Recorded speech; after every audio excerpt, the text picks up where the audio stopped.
everybody, and welcome back to the Triforce podcast. Yay! Today, we're on the road once again. That's right. I'm in Bristol. Lewis is in Bristol. Empyrean Flax is in... Home. My home. Home. He's in home.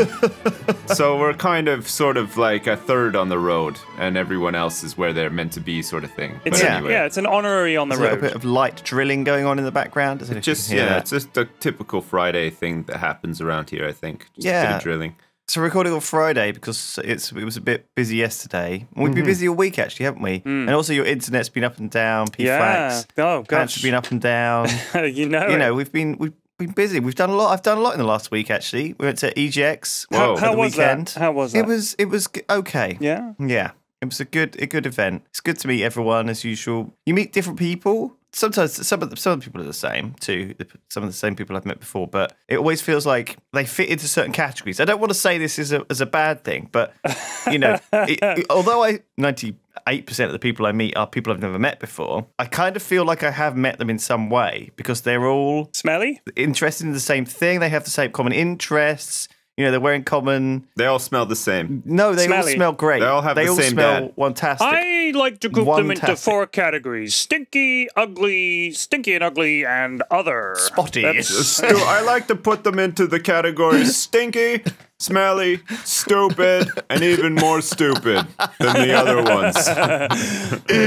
No, that is not true. Our fans are universally cool, funny, like pretty bright, Recluses. sparkling. Very- None of them are. Okay. None of them are really that. If they were reclusive, they wouldn't be at EGX. No, Right? but Would that's they? the thing, though. That's like they force themselves out to meet Lewis. They want to meet him so bad. No And one they're does like, that. you know what? No one. I don't normally leave my house, but to meet this guy, I'm going to do it. I think you have to. Yeah, the kind of people who want to meet me. Yeah, they want to. They want to just like bask in the essence, so that they themselves can be more like Lewis. Like they feel like if they're around him, This they'll is why be you like keep him. heading down to Bristol, Sid. That's Yeah, it. you just want to be around him. Yeah. When I met Lewis for the first time, I was just shaking his hand and looking at him. There's like a glow coming off him, and I was just like, "Oh, it is just such an honor to meet you, sir. It is such an honor and a privilege." I was the first time I met him. I was like, I've never spoken face to face with an 8-year-old Lebanese child before, and this to me is. This to me is a thrilling experience, and I'm enjoying this a lot. And Just because I'm about 4 inches shorter than both of you, or maybe even more, actually, maybe sort of 5 or 6, doesn't mean that I'm a child. Okay. And also, I think it was like. Doesn't it, Lewis? I imagine Doesn't you it? meeting me is more like meeting the Pope or the Dalai Lama or something like that, some sort of figurehead. Wow, you you're know, pretty full of yourself. benevolently, palms open. I imagine for you meeting me, it's like the first time a woman set eyes on Fabio. And, you know, I get that. I look in the mirror and I think to myself, holy crap. I like the way Fabio was your go-to heartthrob. Like it's I still know. for me. I'm thinking heartthrob. Yeah, do you think Fabio is Fabio. still like he's like the steamy romance novel hero, isn't he, Fabio? I think he's in I his don't know 50s, who you mean as dude. in. Do you mean Fabio the from the He's footballer? 57. Google him, No, man. Fabio the model. He's 57. Yeah, it's like- Fabio. Fabio's such a name of a Lothario or a sexy Casanova, isn't it? Yeah. Exactly. Oh wow, I didn't know this. He was in a syndicated TV series. Its name was Acapulco Heat. Oh, I God. bet you that was And a sexy That one. sounds like a steamy romance novel. That sounds sexy. It's like It girl does. porn, isn't it? But Girls best love of to read all, those. this was a real 80s thing. Heat. Well, this was 90s actually. Heat was an acronym. Right. So it was H.E.A.T. Hemisphere Emergency Action Team. Hemisphere. It Wow. sounds like a backronym, doesn't it? It sounds Yeah. like they came up with Oh, it. yeah. and They wanted wanted to say- use the word heat, and they just Yeah. tried to like crowbar any words that made sense as a backronym. I like Oh, here that. you go. A group of top secret agents based in Acapulco, Mexico, and recruited by C5, a secret government coalition, Whoa. to fight terrorism and international crime. The team kept a low profile, this is brilliant, by acting as models and Wow, photographers. because they're famous for having a Represented low the beach profile, aren't fashion they? enterprise. Nice. I love the Yeah, I like low the profile. crossover. I like how Led I by like it. Ashley Hunter Coddington, played by Catherine Oxenberg. Wait, who did Fabio play himself? Claudio Devanti, Oh, yeah. Cloudy. the Nice. owner of the And- hotel where the team had its headquarters. Fuck. But they should make a steamy book about that I think as well. both Claudio and Fabio are names that used to be sexy, but now the men have kind of got a bit old. So that names go in cycles, right? You know, you can think of old ladies' names that are like Peg and Dot. Yeah. You know, there was a time when those women were the hottest women in the world, okay? Yeah. So there'll be a time when we consider, I guess, names now, like, what names are hot now? Like Rachel, Jessica. they're like I don't know, all- they're getting old as They're well. like Rachel, all Jessica, millennial right? names, the hot names now. So like Taché and things like that. You Right. know? Like Shanae. Shanae, like names that aren't names. They're Yeah. it's just like garble that somebody came up with. to- Garble. Yeah. Greta Garble. Yeah. She's So a Joseph hot one. Garbles. Yeah.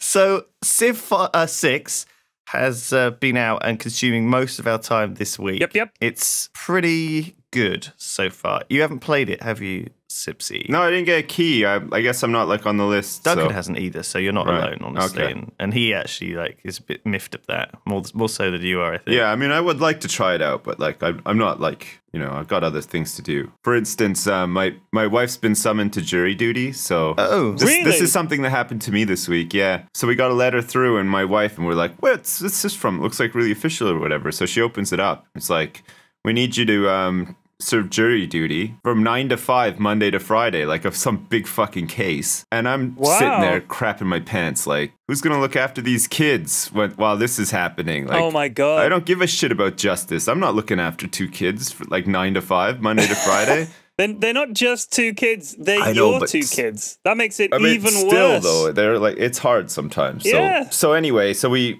contacted them and we're like, what are the exemption criteria? And they're like, "Oh, are you full-time mother?"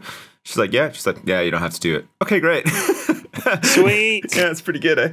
So she got out of it, but it was it was a tight scrape. Oh, man. I thought we were gonna have to Stop like playing video games. yeah, it was like I was Whew. looking at a week of no video games there for Oh, a minute, and that was stressing me out a bit. That's hell. That's hell. Oh, because you'd have to stay at home and look after Yeah. kids. Oh, Yeah. I see. Because normally, It's hard to play video games when you look after kids. full-time mum, she doesn't get enough credit, really. And just No, well, full-time mums don't. That's the thing. full-time, that's just like zero-time dad, isn't it? It's like full-time video games dad. Yeah, Yeah. I don't get enough credit either. But yeah, like sometimes when they say like, "What's your occupation?" She's like, "Stay-at-home mom." She's like, "Oh, you just stay at home as a mom," and it's that that's so cutting, and you're yeah. like, "Oh God, I have to go to the bathroom now. You guys carry on. I'll be back in like an hour or whatever." Just crying my eyes out. I give people a ton of shit when they do a that. hard Because I job. mean, obviously, when I say, "What do you do?" I say, "I'm a stay-at-home dad." I get the same conversation, which is, "Oh, you just look after the kids? That's it? Oh, that's pretty sweet." Yeah.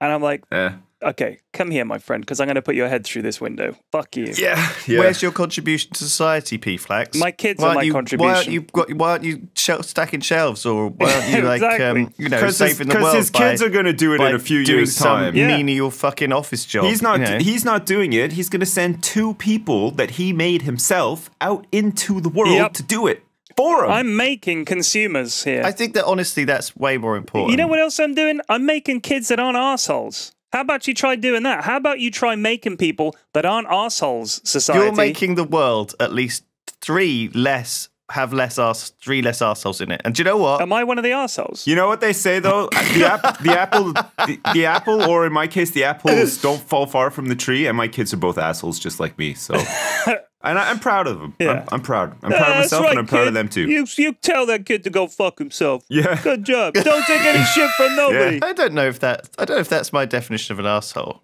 I think a lot of the assholes I meet, don't tell people to go fuck themselves. They're just Assholes. Yeah. assholes in other ways. Just mostly people who think that looking after kids full time is just looking after Yeah. kids. I think most of the assholes I meet are people who refer to me as an 8-year-old Lebanese child, or Yeah.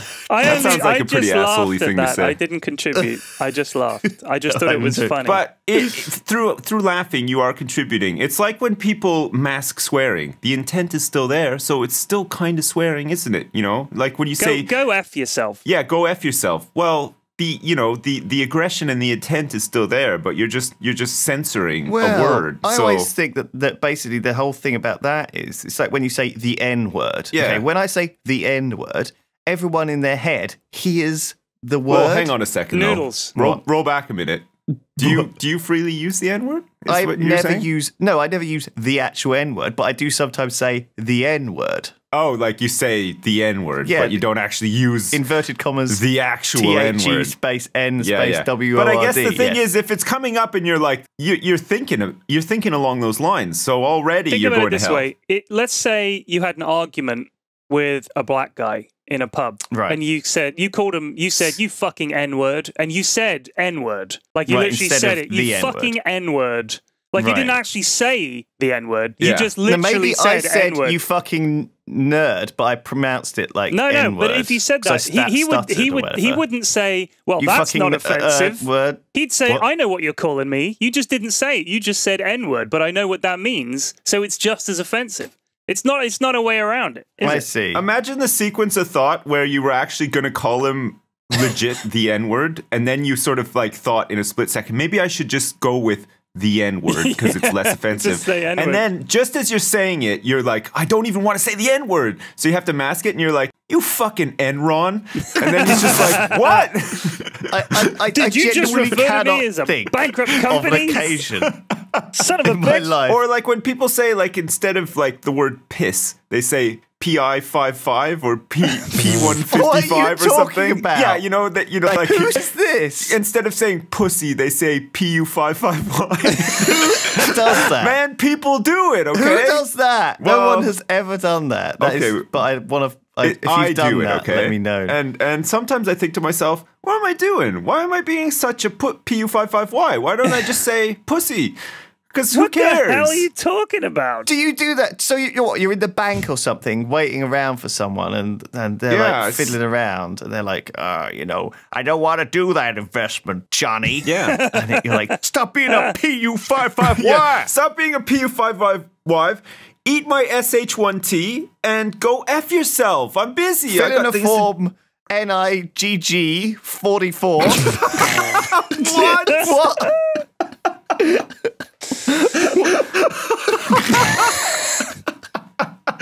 Anyway, no, I think it's valid though. I think that if you're intending to swear, you might as well just swear, okay? Like you're not teaching anyone like anything decent by masking your swearing with like stupid fucking riddles. You know and what shit I think? like The thing is, I find myself swearing sometimes, and I think that in a way, it's lazy and ignorant of me to just use swear words when I could use a more colourful way of putting something.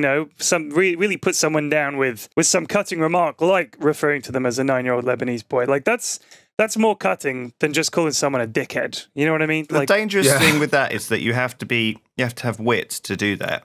You're right. And if you don't, you end up just looking really fucked. pretentious and stupid. No, but some people do it really well. Like those old, like Victorian, like foppish dandy sort of like, Oscar Wilde like was a good example. Battle of of wits sort of thing. Those can be quite funny, like if they're done properly. But yeah, Oscar Wilde, though, I imagine he spent like 2 weeks writing them, and then had a little notebook, and then whenever he needed to insult someone, he'd have to get the notebook out, flick through it, and then read out his wisecrack remark. I feel a little bit like Oscar Wilde's wisecracker remarks are almost a little bit like the ones you think up after the moment's passed. Right. You're like, oh, do you know what I should have said to that guy when he did this thing? I should have said this. Yeah. You're like, I'll write that down, and then I'll tell everyone I did say. That's that's a bit of a trope, isn't it, in comedies and stuff? Like like that's like a George Costanza thing, right? It is. He'd go off and he'd think about it, and then he would try to come back. Oh yeah. Years later, and segue in the line, and segue into it, and then it just looked like a total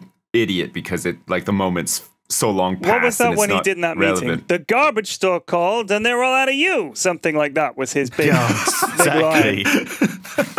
Exactly that.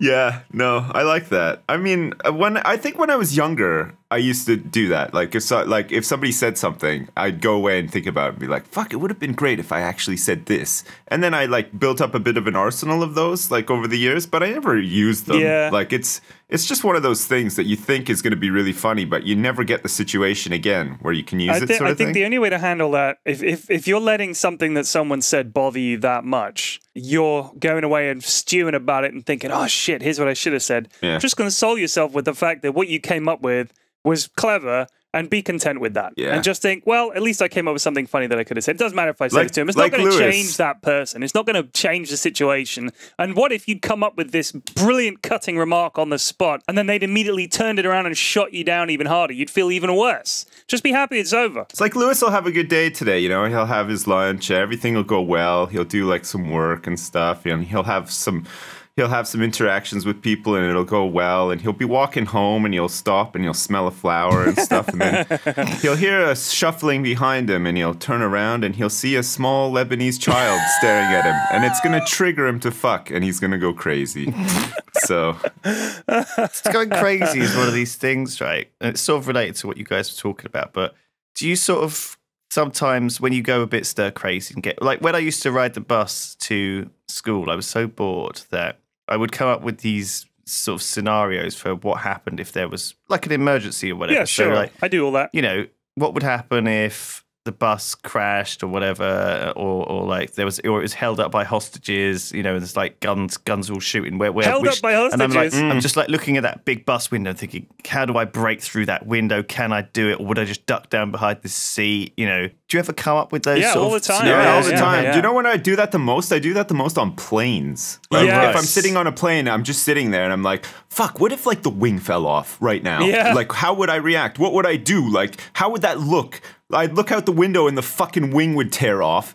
And then, like, would I just black out and die? Or, like, would I black out, the plane would crash in the ocean, and then I would, like, survive somehow and come about and be underwater and then maybe die and stuff? And, like, oh, And then God, be on a desert island. I mean, I like how you. No, your I don't plan, even. I don't even like get that far. Your like, plan went pretty far though there. I mean, and it sort of skipped all of the key elements. What- Like you like were what, suddenly though? outside the plane, and what I mean, like yeah, well, because I blacked out. Because when you lose the wing, the G's, No, right? but that's not what you do for an emergency plan. You have to. You don't think, okay, if the wing fell off, I would immediately black out. I'm being realistic. I'd probably black out at that point. I don't think you black out. I feel straight like I away. would. You'd be panicked. The adrenaline would kick in. You'd be like, "What am I going to do? You need to get and to that the would, door." that and would exit and totally stuff. give me either a heart attack or a blackout, I'm sure.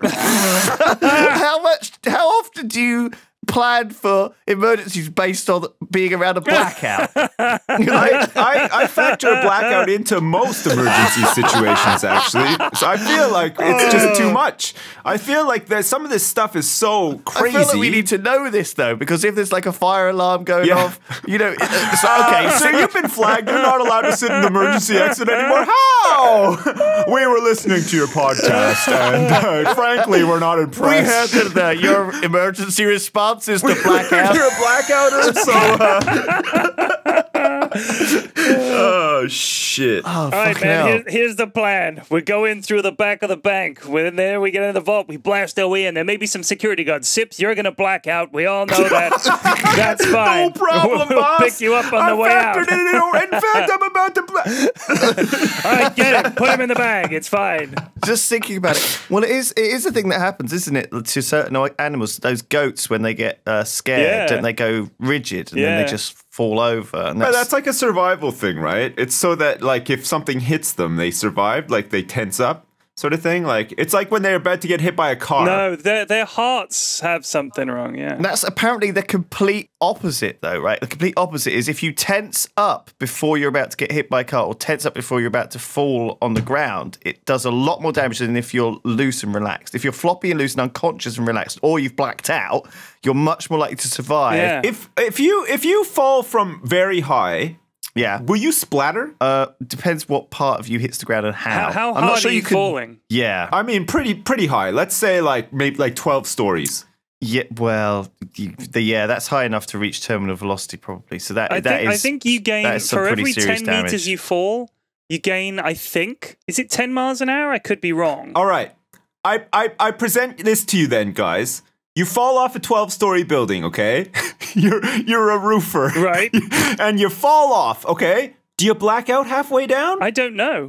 I don't know. I feel like you do. I feel like you'd have a heart attack. I'm pretty before sure you, hit the you ground. wouldn't black out. The blacking out is a real psychological, stressful thing. Bearing in mind, you don't I really think- have. Would you do the Dark Forces scream on the way down? Yeah! Like all the way God down? damn it. You're not like a lady in waiting from, you know, Victorian Britain or whatever. No, you but the thing you're is- not going to just faint and go woozy at the sight of a, you No, know. I'm not saying that, but I'm thinking like maybe it's a way for me to cope because if I'm ever in a situation where my life is threatened like that, I think I'd want to black out. Really? So, that, like, there's no yeah, way. So you have no chance of I escaping. wouldn't want the last split second of me, like as a person being alive, just like hearing like all my bones shatter in my body as I hit the ground after falling first like of all, 12 stories and then die. But if you're falling that fast, first of all, you fall a lot quicker than you think. Like it doesn't take long to fall off a 12-story building. Like it's very fast, right? People fall very quickly. I don't think you'd have time to register the fact that you'd just gone splat. Like that's it. It's just sort of over. I wouldn't worry about it, honestly. Like I think But then when your soul leaves your dead body's asshole and flies up to heaven, then what? I love how you have this concrete plan in mind. It's very reassuring, isn't it, to have a world where you know that, you know, if anything bad happens, you're going to black out. Yeah, and as soon well, as that's you're what I'm dead, hoping. your soul's going to come That's out what of I'm- your asshole. Is there some way that you can train yourself to be more prone to blacking out? Yeah, I guess wear you a could corset sort of... that's way too tight and have people say shocking and inopportune things around you. Okay, cool.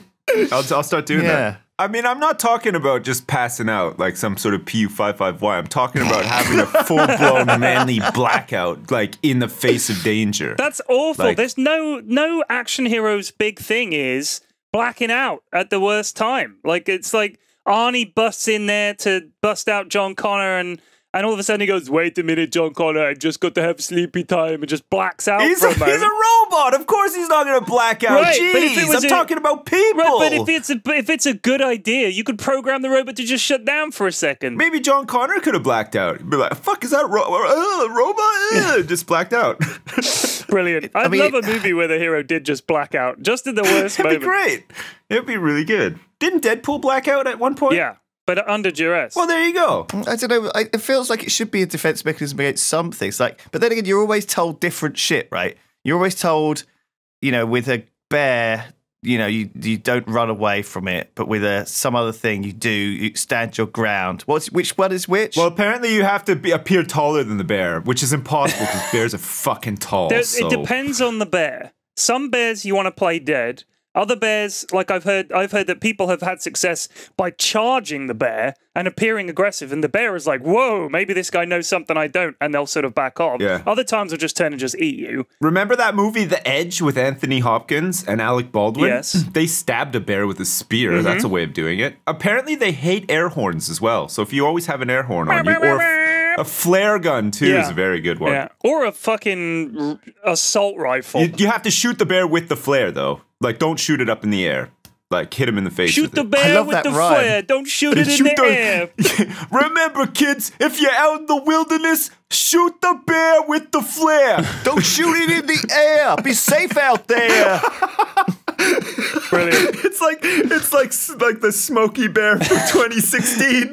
Yo, it's Marky Mark and the Funky Bunch. Let's get bear safe, kids. Bear Oh safe. shit! So, but the rules are all different for gorillas and lions and bulls, and it's weird. I never quite know. So basically, if I get presented with a situation where a wild animal fucking attacks me, which is fairly unlikely, I think I may actually black out from the stress of trying to remember what I'm supposed to fucking do in that situation. Well, there's a lot of things that you need to have in mind at the time. That's the thing. Like, animal attacks are complicated.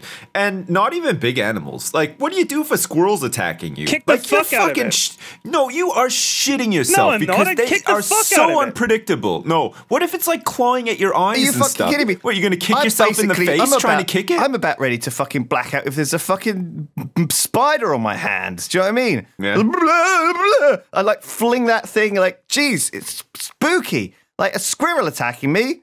No way. What are Fuck you it, I'm talking out about? there. You just grab it Squirrels, and man, I'm dash telling its you. brains out. What the fuck? You would not. You can't. They're yeah, so you can. fast. They're Don't agile. be a PU-55Y, Sips. It's a squirrel, man. Look it. Okay, I'm not saying I wouldn't fight it. I would try my best, but I'm saying I would lose. The danger okay? of a squirrel is it's gonna They're go. nimble. It's gonna go straight for your nuts as well, P-Flax. You've got to be fucking Well, terrified. joke's on him. I buried them under No, a tree. honestly, they're part of the rodent family, so they have a really strong bite and sharp teeth, and they have sharp claws, and they can carry rabies, and they are fast and nimble, full of agility. There's no way you're bashing a squirrel's brains in, Flax. I'm sorry. There's no way. You're never going to get your hands around that thing. They're slippery snakes. Are you James Herbert, author of The Rats, the 1970s book where London was overrun by a plague of rats? You found him out. Exactly as you described. And they were biting people. And people were like, oh, I've been bitten by the rat. Oh, and they just collapsed in a sort of hopeless British way. Because nobody has any guns. Nobody thinks to get a fucking hammer and just smash the rats. Well, you tell me, you do a trip report, okay? All you go out in the wilderness and you try to fucking bow and arrow a squirrel or shoot one even, I've shot and you tell me how that goes. I've shot a squirrel with an air rifle. I've shot many squirrels with many air rifles.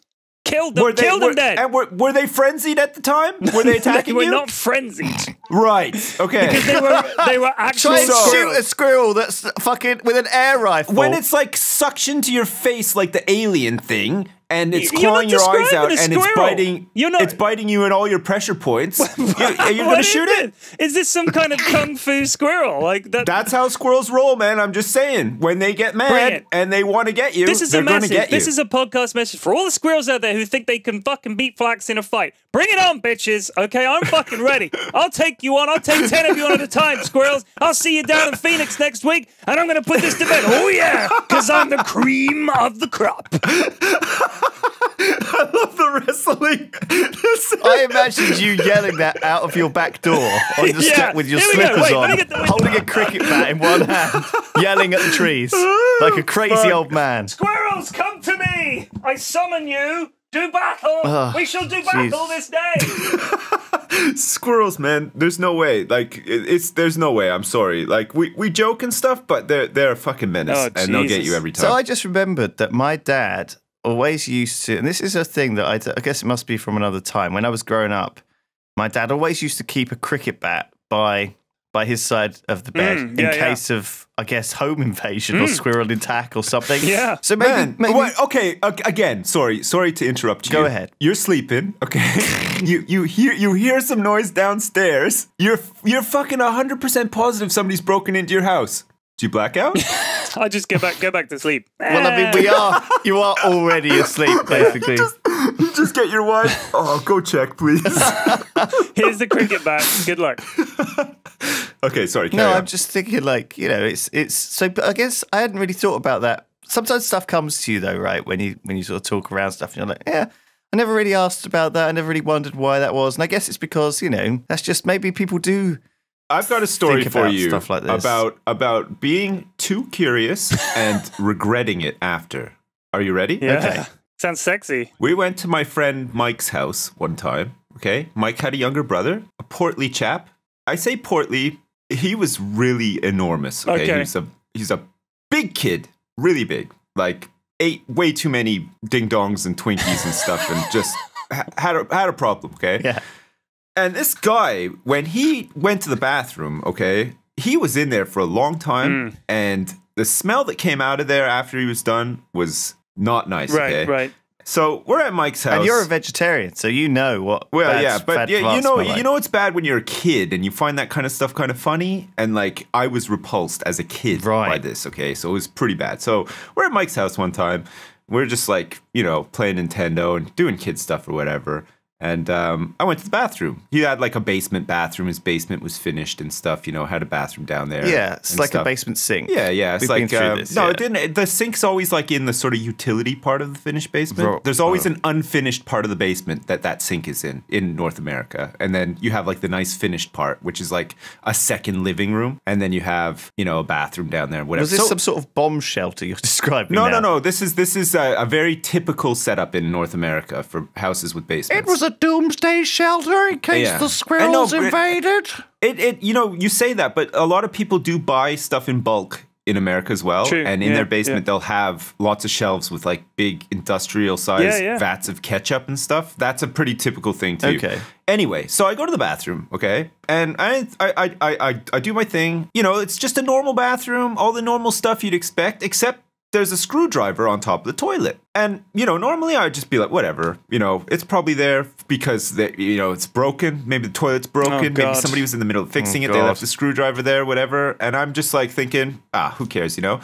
And then curiosity got the best of me, okay? I get out. I see Mike. I'm like, Mike, why is there a fucking screwdriver on your toilet? And, like, I didn't even think too hard about it. You know, I didn't look into it or whatever. It was just And a he's throwaway like- question. Yeah, it's just a throwaway question. You were not expecting. I was not expecting this response. He's like, did you touch it? It's like, no. Why would I touch a screwdriver? He's like, don't touch that screwdriver. Why? And then all of a sudden, I'm like, whoa, what's going on here? He's like, well, you know my brother, and you know, like, his problems with shitting and Oh stuff. my God. Yeah? It's like, well, sometimes his shits are so big, he has to chop them up with a screwdriver to flush them down. Oh, yeah. Yeah, there it is. And I'm like, Mike? And then I blacked out. And I don't remember the rest.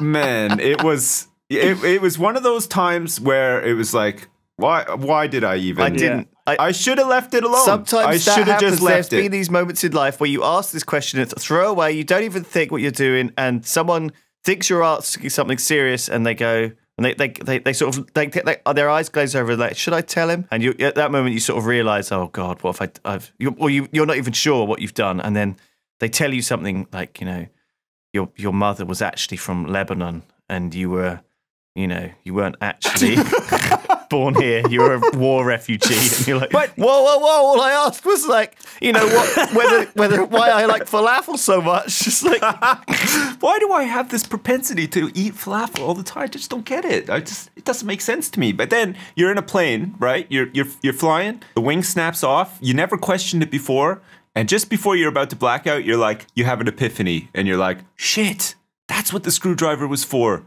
It was for chopping up big shits. Yep. Then you black out but and you die. so are you thinking like in the same sense though? You're thinking like, is that when you put together these things in your head and it's like the emergence? It's like in a spy movie or whatever, where Yeah. he suddenly everything comes together and all those little bits of snippets you've seen from early in the film, all like, you know, it's almost like snapshots of them. And it's like, yeah, I saw a guy with a dog, and the dog had a pouch around his neck, and that pouch had gas leaking from it. You know, it's like, do you know what I mean? It all comes together. Yeah. Maybe it's like maybe it's like the effect of adrenaline or whatever makes you a really good problem solver in a split second. You know what? and then you die. I would love it if Sips later on, he's lying in bed, he's doing like the Sherlock Mind Palace thing. And he's thinking, big fat guy Hope's interview, giant poop Hope's interview, and then the screwdriver's there, and he's like, oh, I've got it. I would love to see Sherlock investigate Mike's house and then come across the screwdriver and do like typical detective stuff, like touch it and maybe lick it, you know, because they do That's what they sometimes. do. Like what? Is there a substance on here? Let me lick it. Tastes a bit like shit. I mean, when you were telling that story, I was thinking the worst. I was like, oh my God, does he put it up his ass? Yeah. Like I didn't Almost. know what, like where this was going. And Yeah. when he finally told me, I was like, oh, that actually really does make sense. And I couldn't figure that out. Yeah, it was like a you know, a flathead screwdriver too. It wasn't like a Phillips. So like, you know, better for chopping. Yeah, Which I thought was like, you know, pretty clever for a kid to smart. pick that one, you know. Yeah, Jesus. But- So I mean, Yeah. in the case, I mean, do you guys ever plan for disaster? You know, like an emergency. Yeah, all the time. Like a home invasion. So what's your hope? Do you ever, because there's the classic thing of like, it's the horror movie thing of, oh, there's someone invading my home. You know, what would I do? Would I go and grab this knife and would I go to the door? Have you ever grabbed a knife and gone I to the have, door? yeah, and- many times. Have you? Yeah. I mean, really? Yeah, like many times. Really? I mean, I've got kids. Well, you live in London, I Yeah, guess. So. I mean, that. B, like London, if you look at a map of the likelihood of being burgled, most of the country is like green, right? As in really low chance. The whole of London is like yellow at least. So you're pretty much odds on that you're going to get broken into at some point if you live in London. Have you ever actually been broken into? I haven't. Thing is, Okay. I changed my tack, right? So my tack used to be that, you know, when I was a teenager, certainly, and when I was, I don't know, just different when I was younger. I think there were a couple of times when I was alone in the house and the doorbell would ring and I'd be like, "Oh, who's this?" And it would be like not to some the spooky door. looking guy. No. And so I'd like get a knife out of the kitchen drawer and be like, "Oh, if he comes in, I'll get him," or whatever. I don't think that's a good But tactic. now, also, that my sounds tactic creepy. is very different. Okay, my tactic now is basically just slam the door open to anyone who comes knocking around for anything, regardless of what I'm wearing at the time. I get a knock on the door of my flat. I had this happen recently, and I was just wearing like a pair of pants. That's all. And I was just like, bam! And I opened it. I was like, "Hey, what's up?" And I was only wearing a pair of That's underpants. a good tactic. Yeah. And they were just like shocked. They were like, "Whoa. Does this person live here?" And I'm like, "Nope." And then I closed the door in their face. That's good. You know what? I'd go one further. It's like I come from the overconfidence. I come from the Eddie Murphy school of thought on this one, and I feel like if you're presented with a situation where somebody's being aggressive or crazy, you just have to be more crazy than them for them to back off. Right. So if I heard somebody breaking into my house, I wouldn't like go get a knife or anything like that. You know what I would do? The first thing I would do, I would take all of my clothes off. I would poo in my hand, and then I would spread it on my body, and then I would stand downstairs in the dark, all wide-eyed, and wait for them to like notice me or turn a light on. And then when they turn the light on, I'd be, "You've arrived," and then they would scare them away. I'd just get Mike's poopy screwdriver is what I'd wade in with. Poopy Way screwdriver. better, yeah. If you stabbed somebody with that, do you think they would be corrupted or like some fell Corrupted, because some of fell. what the screwdrivers were used for? You know, it's got like germs on it. You would like stab them. They'd be like, "Oh shit, I've been stabbed. I run away." And then like 5 days later, they would die because they would be infected with like a shit screwdriver sort of thing. Mm-hmm. It's like a damage over time effect. Well, you say that, but I think that when you look at how gross a screwdriver is, right? When you look at how that's been used to chop up poop in the toilet, it's probably like because they were talking about the amount of like poop bacteria and stuff on everyday things, and apparently mobile phones and mice and keyboard are the worst. Yeah. They are Yeah, the yeah. most disgusting because everyone uses their phone on the toilet. They don't, it's not like they wash their phone ever, properly. They maybe wipe it down with like underpants or whatever. Apparently the phones, iPods, don't use other people, don't touch them, don't use them. They are super, super gross. Gotcha. That's Most of them are locked and passworded anyway, so you can't use them. Like, That is most true. people don't want you on their stuff. No, in the they first don't. place, No, 'cause, absolutely. Like, they've got a lot of personal things on there. They don't want you to look at their browsing history for And this sure. this was another emergency home invasion situation, right? So it's a classic thing of I saw it on South Park actually this week, one of the new episodes, but I won't spoil it. Basically, there's this bit where he goes through the process of cleaning out his browser history. He goes through this whole process of, oh shit, I need to clear everything, all of my browsing history. I need to destroy the computer and throw it in the river. Like, do you have that mindset? Do you ever think like, oh my god, what if the police come and say, oh, we found out that you pirated these movies like a year ago, or you pirated this Game of Thrones, like, and you're like, oh, what? Well, quick, delete everything, like burn it. Like, do you have that emergency desire? No, because you know what would happen though? Like, they're not after you really. They want to get the big guy. They want to get the guy who's serving the stuff up in the first place. No, but it's like for you, getting the mafia on tax evasion. Those Sips, they're thinking, oh, this Sips, he's a filth bag. You pirated an illegal copy of Forrest Hump and Shaving Ryan's Privates, and the guys that are coming to your house How did he know about to that? bust you for these things are like, yeah, you know what, you're in trouble. But if you tell us where you got it from, and you can like give us some information on the guy that served you Forrest Hump and Shaving Ryan's Privates, we'll be lenient on you. Because you don't want to go to jail for that. If somebody finds out you're in jail for that, you're dead. Pretty much, like they're not. What, for watching you're a gonna get fairly jugged. tame porno? You're gonna get jugged every day because you got to be you have to be in jail for like a good reason, okay? And like just for some PU5 life shit like that. The other prisoners would be like, Yeah. "You wouldn't steal a car like I did. Why are you stealing a movie? Huh?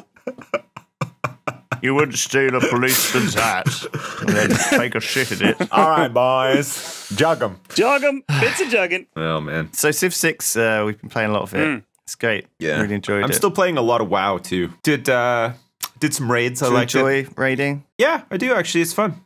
Mythic Plus is great too, man. I think you'd actually really like it. I'm sad that you. I've got my Scott, I managed to get. I went to EGX and I was like presented with this situation of having to before EGX. I was like, "Do you want to do all of these?" I don't know. Like this. I read this really long article by I think Richard Garfield, I think his name is, who made Magic the Gathering. Is that his name? The only Garfield I know is the one that loves lasagna. Richard Garfield, yeah. So he designed Magic the Gathering back in the day, and he wrote this really interesting article, which I read online, about skinnerware, it's called, where basically it talks about what he calls skinnerware is a lot of these freemium games that are uncapped, and their whole business model relies on exploiting the sort of 1% to 2% of their player base who are what they call whales, like in the poker terminology, you know, these people who end up losing or spending way, way, way more than they can afford. And these people are not wealthy. When you look at the people who end up spending tens of thousands of pounds on iOS games, it's people who don't have that kind of money. And these games are very addictive. They're very exploitative. It's quite. I think it's the way he wrote a really interesting article about it. You can Google it if you want, but it really sort of was very much about how we end up having to pay a lot for a game.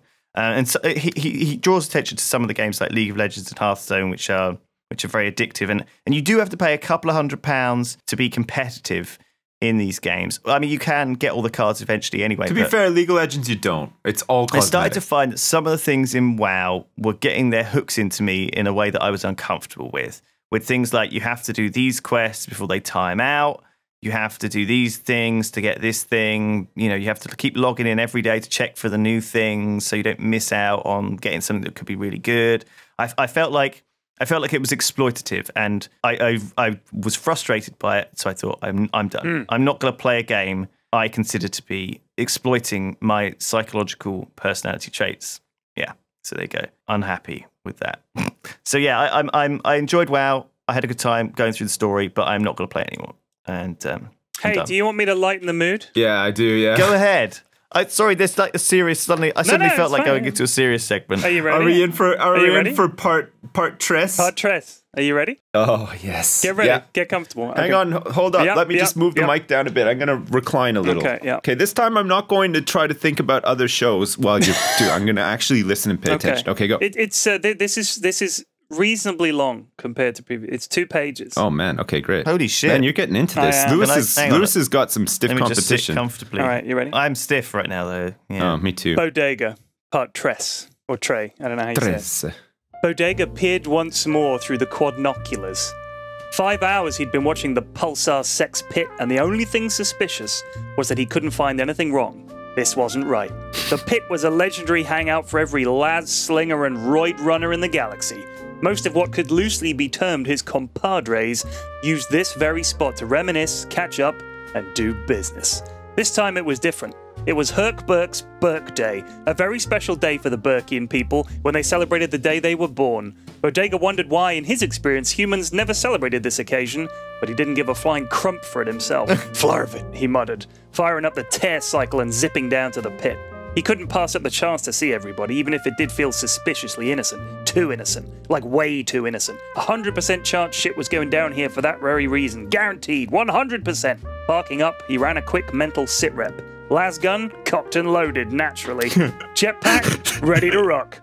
Scram boots, pumped to the max. Grabby, spring wound tighter than a Spaloopian's love pouch. Grabby. Hang on a second.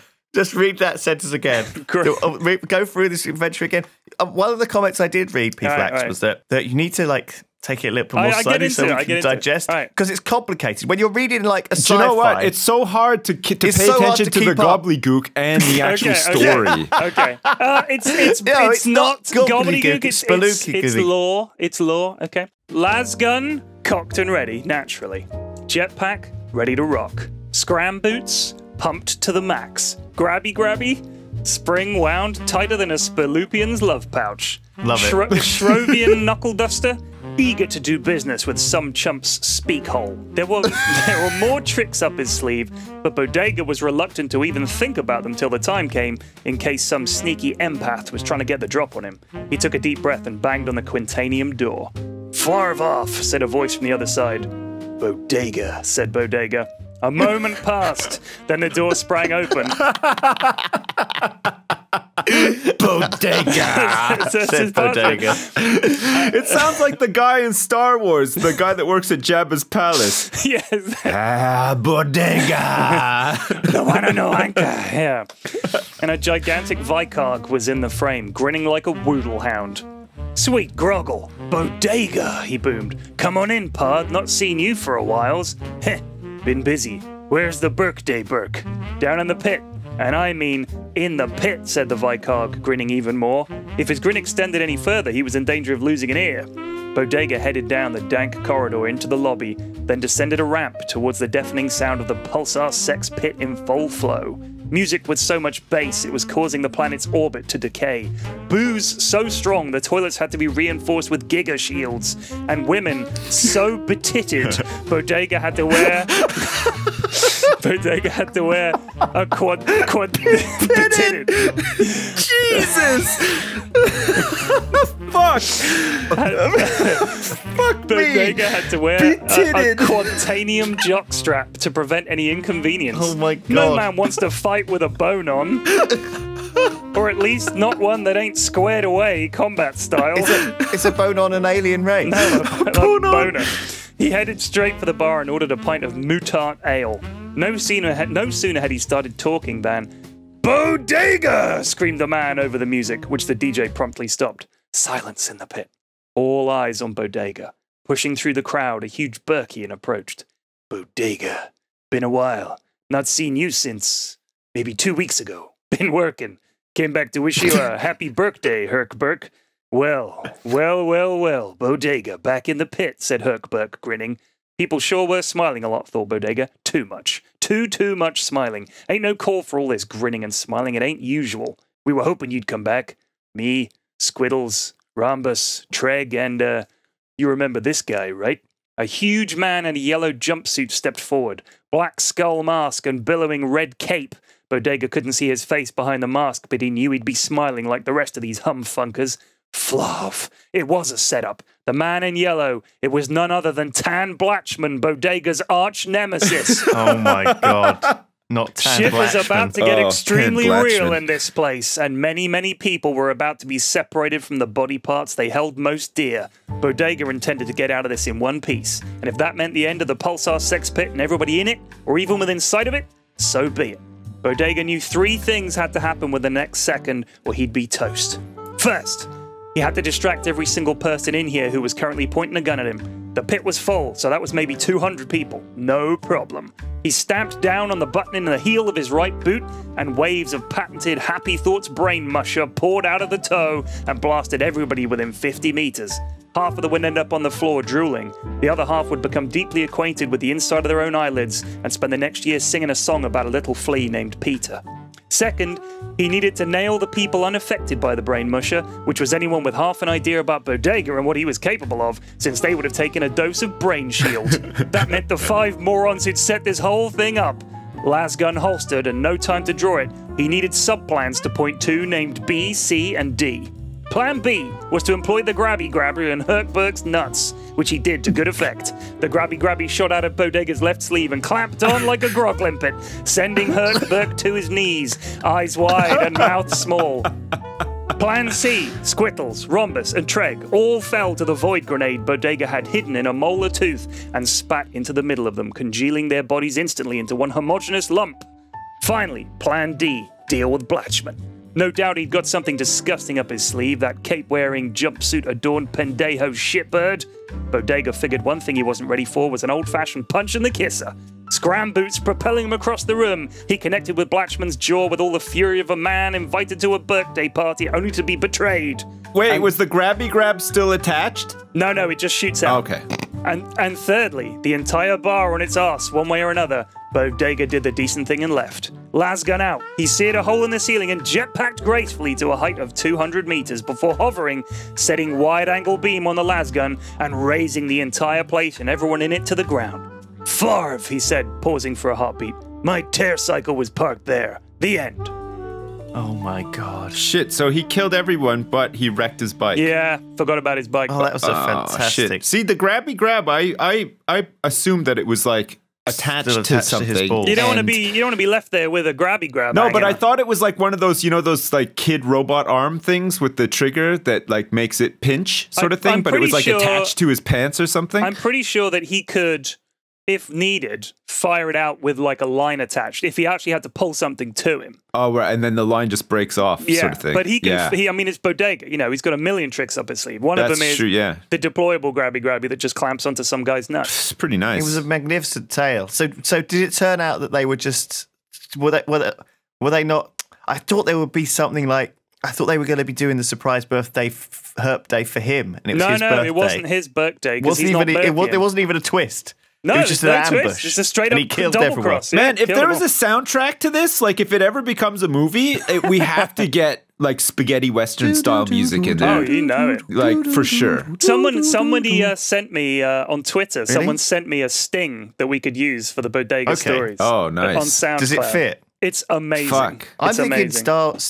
Star Wars kind of themed vibes though. That's what I'm getting out of this a lot. Of It's the a time. I bit feel like if we dark, isn't it? animated this and had it narrated and then just had somebody like do the voice of Bodega and all Bodega ever says is Bodega, that would be pretty funny too. Bodega. Bodega. Bodega. Yeah, that was great. Yeah. I think part 3 has been my favorite so far. I love cool. a big I like a big multi sort of takedown scenario Oh yeah. where there's like 4 or 5 Bodega's gonna dudes. get out of that. Yeah. He's pretty ready. easy, yeah. But what's gonna happen in part 4? You know what?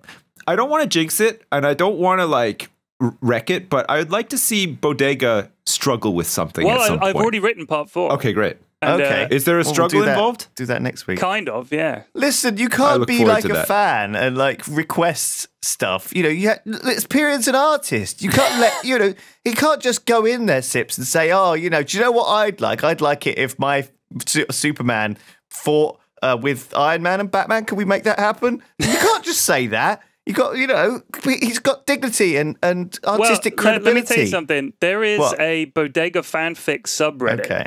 I'm not even kidding. Wow. Someone set one up, and all I get sent now on Twitter is drawings of Bodega, fiction that people have written set in the Bodega universe. One guy Man, this wrote, is exactly like Orange is the New Black when Susan writes that fucking that steamy romance. perhaps not as stuff. culturally relevant, but yeah. Yeah. I mean, and What's that steamy romance called?